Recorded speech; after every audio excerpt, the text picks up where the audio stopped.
Great. Wow, that's a great story to share. That's the first question here because it also resonates a lot with me getting laid off, which we talked about how I got laid off, and that's how I started my journey as well. Because, as you said, it's actually not as daunting as you think it is. Once you take that plunge, just like, yeah, so what? Not a big deal, right?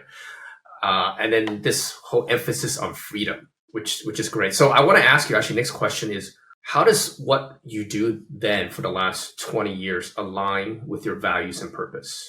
What are they? When I was at Accenture, I mean, a lot of it was probably because I was so young. I just didn't really understand how the world worked or things. But there was a lot of resentment, and a lot of the resentment came from like feeling like I wasn't actually. They would because it's such a big corporation. It's like they tell you something and you buy the Kool Aid, but really, like it's just a job and just corporation, right?